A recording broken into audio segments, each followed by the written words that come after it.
So I just wanted to get on here and let you guys know that I am streaming live on a regular basis. And if you did not know that I'm streaming live, then you must not be getting the notifications for it. And if you're not and you want to join, hit that subscribe button. You'll get a free space in my actual live streams. And in this live stream, we talk about autos. So I'm just going to kind of show the clips from that are actually relevant to the talk and let you guys get an idea of what I think about autos and also uh, the conversation I was having with chat involving autos, and it was actually a very rich conversation. I definitely suggest checking out my live streams, but this is the video for you guys that just like A lot videos. of reasons I don't personally like AutoFlowers. Like, if I didn't do content, I probably wouldn't want to deal with them for a myriad of reasons, but I think I'll just get into the number one thing I don't like about AutoFlowers. I don't like the fact that you cannot clone, or at least not clone genetics effectively off of an autoflower, simply because of the fact that once that plant sprouts, the clock is ticking fairly rapidly towards the point where those genetics just will not be anymore because you can only harvest them once. It's not something you can re-veg, so it's going to be very hard to conserve genetics, especially if you like something that can be a big bummer. I've had plants where I've grown them for multiple generations, like 3 or 4 generations of just clones, and then I lose it forever, and I'm bummed pretty much every time. And I could not imagine just cycling through genetics like a lot of people do. Like, some people pop a new seed every single time and get something completely different every single time. I don't think I could do that. I think I'm always going to want to try to go for round two if I can. Not being able to clone genetics really gets in the way of being able to appreciate how they grow, really learn a plant individually. Even though it's a clone, it is a clone, so it's very sci-fi like. You get to see the plant grow for a second time. Maybe you do something a little different because you noticed it interacted with training, which we'll get into. Like, high stress training, you can't do that very well on an autoflower. You can do it, and it can have some increase in the low yield, but overall it's not generally recommended, and it does cut down on their lifespan when it comes to getting into the flower and then finishing off the flower, because it will stunt the growth for a couple of days, or even a day is very crucial, especially if you're the type of grower who prefers doing multiple rounds of topping. That would put a lot of stress on a plant. And every time you're doing like a defoliation, which I'm not sure how autoflowers really react to defoliations because I haven't had to personally deal with a plant that big. So it just kind of grew out. So I don't know what a mass defoliation could do to a plant, but I know defoliation does stress plants. So that's just another thing you're going to have to look out for. How big of a pot can I put this plant in for its lifespan, and why am I defoliating it in the first place? Like, do you have to, or do you not have to? Do it minimally. And every time you either top or you do a defoliation, you have to imagine every single tiny wound ends up adding up to a lot of stress because your plant has to heal itself to a certain degree to be able to grow back, and that can take a long time, especially if you're talking about a big wound in one area that can take a lot longer to heal than a bunch of small ones. Being able to control the veg time is extremely crucial, in my opinion, to being able to push a genetic to a very big yield, taking up a lot of space, controlling the veg time. So I personally like pushing for a longer veg. I've been known to do 3 month veg times, which is crazy, but I have had white widows that had very tight nodal structures, and to get them tall enough to where they would push a decent yield that I would say I'm proud of. Uh, for those plants, they did have to go through a longer veg time, so obviously they're eating more food, they're taking up more time, but to get a yield I would have wanted to even out of a photo plant, sometimes you have to push it for a little while, get it to take up a bigger pot, get it to take up more light, more space, and in turn giving you more medication and just more dank to smoke on for a long time rather than a auto flowering plant, which veges for a limited time, flowers for a limited time, and usually ends up only like a couple feet tall, as opposed to some photo plants that I've grown up to like 7, 10 feet tall, just because I'm giving them that extra space and energy, and they are able to grow for a longer time. So that's something to keep in mind. Also, when it comes to the nutrients aspect of things and also pests, you're going to want to be able to have the flexibility to get rid of those issues before going into the flower stage. Because if you're going into the flower stage with issues, it's going to be very hard for your plant to go through the stretch effectively and also to put on bud mass and terpenes and trichomes and in turn building up its THC and yield. So that's something you're going to want to look for. When picking out genetics, you're going to want to know if you're an experienced grower. I would recommend it would be easier to go with autos if you understand nutrients and how to feed, and if you're able to adapt quickly to things going wrong with a plant, maybe you can go with an auto.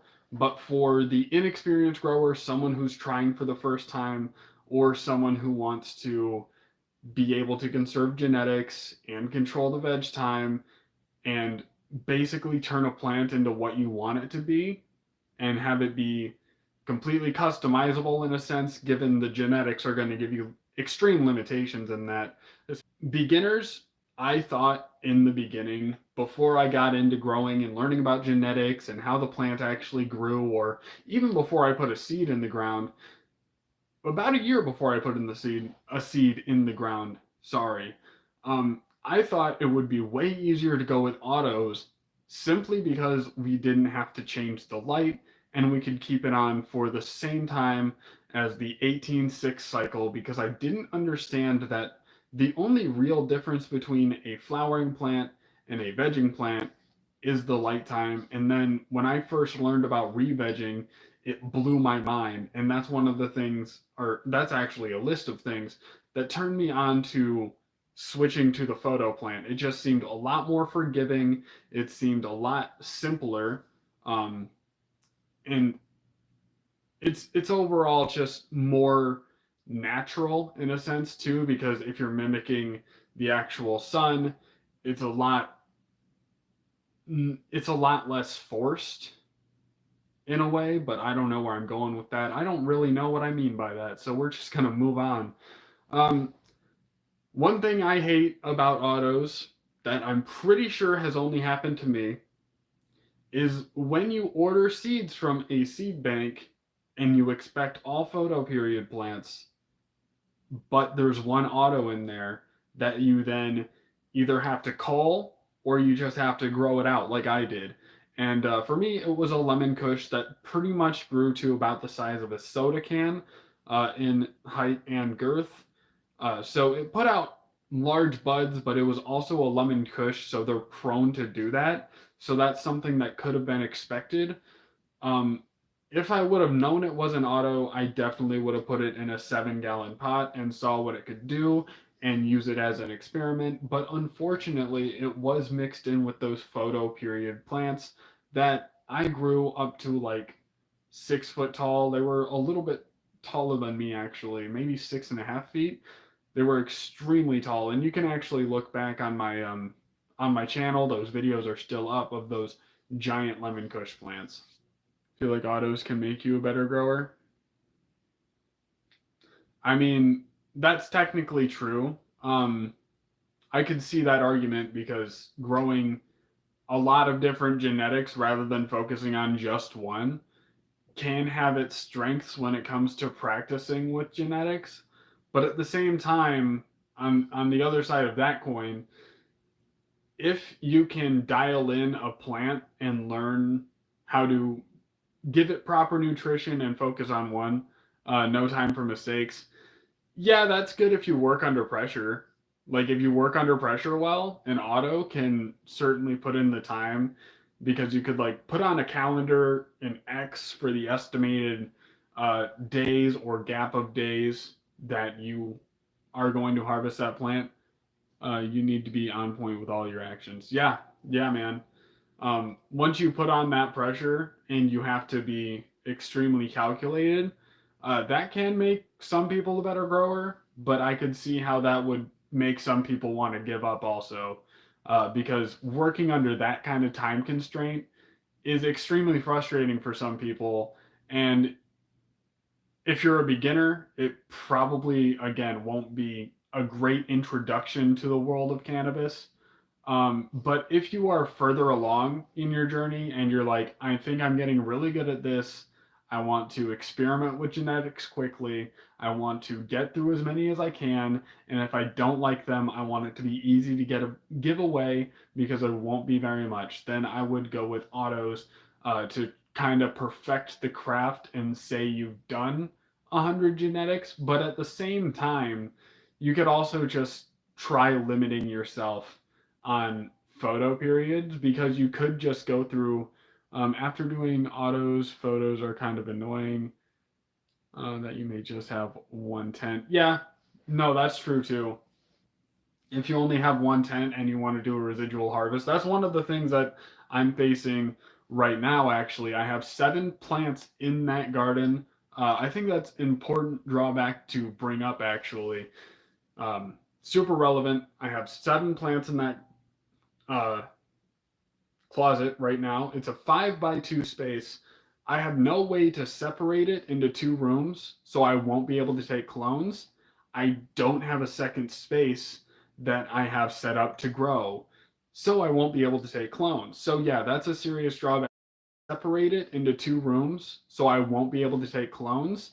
I don't have a second space that I have set up to grow, so I won't be able to take clones. So yeah, that's a serious drawback too. If you're not able to take clones and you want to have a residual harvest setup, autos are a great plan, especially if you can find ones that flower in similar time. So thank you for bringing that up. I feel like that's an important thing to think about as well. Like if you want to grow a ton of plants and have them at different times and not have to deal with multiple rooms also. And if you don't want to put out the money for multiple tents, that's another plus for the autos. So yeah, that's an important point.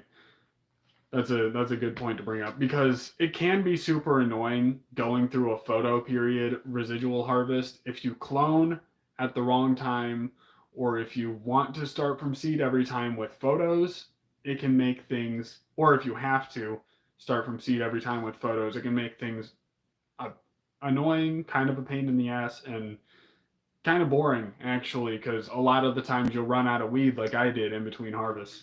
But with autos, you would be able to grow a ton of different maturities in different pots, and if you grow like 5 at a time, you still get good variety with low yield, so you won't have to have it around if you don't prefer it for very long. So yeah, that's a good point.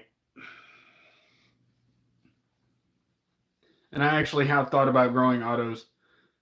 Yep, never had that with autos. Yeah. Yeah, that can be a bummer. Especially since more plants equals more bud.